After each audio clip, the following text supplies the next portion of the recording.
Imagine a world waking to river mist and the taste of barley bread. By the Nile, a farmer touches dark, fertile soil.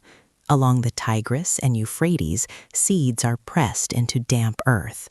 This was the great shift. Domesticated grain and herd animals turned wandering into staying, and permanent homes by the water became history's first experiments in community. With surplus came the need for order. Around 3000 BCE, scribes in Mesopotamia etched laws and ledgers onto wet clay. Far to the east, cities along the Indus and Yellow Rivers taxed grain and organized labor. The city became a machine for memory, storing power not in stone, but in the written word. Empires rose and fell, leaving behind hard-won lessons in justice and the limits of power. A new age of inquiry dawned across Afro-Eurasia. In Greece and Rome, thinkers probed the nature of matter and law. In China, philosophers debated duty and order. In South Asia, rulers sought to balance power with principle. The simple grain ledger had evolved into a global debate on the meaning of a good life. Universal faiths offered answers. Buddhism provided a path from suffering.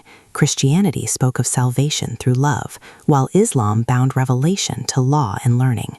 Along the Silk Road, caravans stitched distant cities into a single moral landscape where a shared prayer could build trust between strangers. To the south, another corridor of exchange was thriving, as trans-Saharan caravans carried gold, salt, and ideas on the winds of the desert. Then new sails redrew the map of the world. On a cramped Atlantic deck in the late 1500s, a pilot tastes the salt spray, unaware of the profound changes his voyage would unleash. He could not have known he was sailing into a new reality. The Columbian Exchange would fuse two hemispheres, moving maize and horses, microbes and enslaved peoples across the ocean. Diets, ecologies, and the very shape of human populations were remade. From this great mixing, a new way of thinking was born: to measure, to test, and to doubt the old maps. In workshops and observatories, scientific laws began to replace omens. A revolutionary question began to form. If reason governs nature, should it not also govern kings?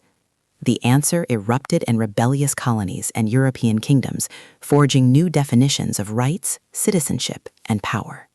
Soon, coal fed iron machines that never slept. The Industrial Revolution reordered society as factory whistles replaced the rhythm of the seasons. Empires pressed deeper into Africa and Asia, stretching their influence along telegraph wires, even as resistance grew. The world became more connected and more volatile. This tension exploded into two global wars, conflicts that gave way to a tense Cold War and a new hope for global cooperation. In the late 20th century, fiber optics and digital code wove the planet together more tightly than ever before. But these new connections also carried ancient challenges. Today, we face shared threats, from a changing climate to global pandemics, demanding a common purpose. The farmer's footprint, the scribe's tablet, the sailor's map, they all live on in our choices, our code, and our conversations about the future we will build together.